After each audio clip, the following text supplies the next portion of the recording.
बनावट गोळीबार प्रकरण, आणखी 2 आरोपी अटकमध्ये। जळगाव शहर विधानसभा निवडणुकीतील अपक्ष उमेदवार शेख अहमद शेख हुसेन गुलाम हुसेन हे राहत असलेल्या जिदान अपार्टमेंट शिरा चौक येथे सकाळी अर्थातच पहाटे 4 वाजेच्या सुमारास मोटरसायकलवरील 2 अज्ञात इसमांनी गोळीबार केला होता म्हणून सदर बाबतीत अहमद शेख यांनी दिलेल्या फिर्यादवरून 2 अज्ञात इसमांविरुद्ध गुन्हा दाखल करण्यात आलेला होता। सदर गुन्हा दाखल झाल्यानंतर दिनांक 5 डिसेंबर रोजी स्थानिक गुन्हे शाखा जळगाव पथकाने इरफान अहमद मोहम्मद हुसेन दरेगाव तालुका मालेगाव यास ताब्यात घेतले होते। त्यांची चौकशी करीत असताना त्याने सदरचा गुन्हा हा अहमद हुसेन यांचा शालक व त्यांचा मित्र मोहम्मद शफीक शेख अहमद उर्फ बाबा राहणार मालेगाव यांच्यासोबत केल्याचे गुन्हा कबूल करून व मोहम्मद शफीक बाबा याने मालेगाव येथून मोटरसायकलवर येऊन शफीक याने त्याचे मेहुणे अपक्ष उमेदवार शेख अहमद शेख हुसेन यांच्या घरावर 3 राऊंड फायर केल्याचे कबूल केले।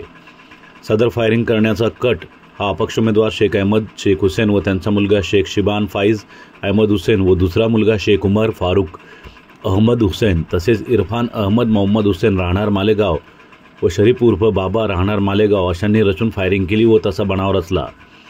त्याप्रमाणे दिनांक 5 डिसेंबर 2024 रोजी आरोपी नंबर 1 शेख अहमद हुसेन शेख अपक्ष उमेदवार शिबान फाइज अहमद हुसेन राहणार जळगाव इरफान अहमद मोहम्मद हुसेन राहणार मालेगाव यांना अटक करण्यात आली होती। दिनांक 10 डिसेंबर रोजी पोलीस कस्टडी रिमांड होती। सदर फायरिंग करणारा मोहम्मद शफीक शेख अहमद उर्फ बाबा व शेख उमर फारूक शेख अहमद हुसेन हे दोघे पसार झाले होते। त्यांचा शोध हा सतत सुरू होता। या दरम्यान ते दिनांक 8 डिसेंबर रोजी मालेगाव येथे आले असल्याची प्राथमिक माहिती वरिष्ठ पोलीस निरीक्षक श्री बबन आव्हाड यांना मिळाली। त्यानुसार LCB पथकानं मालेगाव येथून त्या दोघांना ताब्यात घेतले व त्या दोघांना सदर गुन्ह्यात अटक करत अटक मुदतीत त्यांच्याकडून गुन्ह्यात वापरलेली मोटरसायकल गावठी कट्टा हस्तगत करण्यात आला। त्यांना न्यायालयात हजर केले असता दिनांक 10 डिसेंबर पावेतो पोलीस कस्टडी रिमांड दिलेली आहे। सरकारतर्फे ॲडव्होकेट स्वाती निकम यांनी कामकाज बघितले।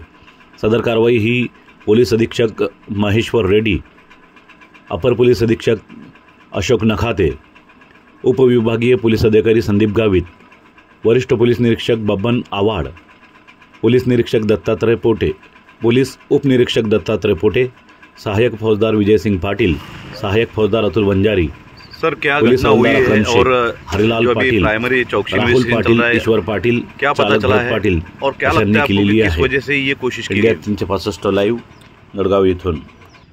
बहुत थकान की वजह से गहरी नींद में थे हम सब, और जिस वक्त ये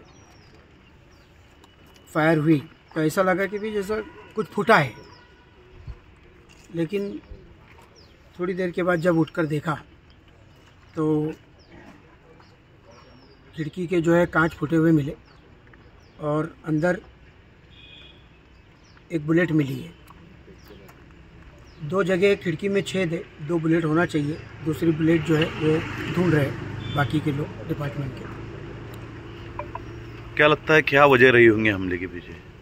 मेरी साइड से तो कुछ नहीं है, मगर कोई और मेरे बारे में क्या सोच रहा वो मैं नहीं जानता। हम इलेक्शन को इलेक्शन के हिसाब से ही लड़ते। कोई अगर आज अपने अपोजिशन में है तो वो सिर्फ इलेक्शन की हद तक है। पर्सनली कोई किसी का अपोजिशन परमानेंटली होता ही नहीं है। और मैंने पूरे इलेक्शन के कैंपेन में जळगाव शहर के डेवलपमेंट पर ही अपनी बात रखा।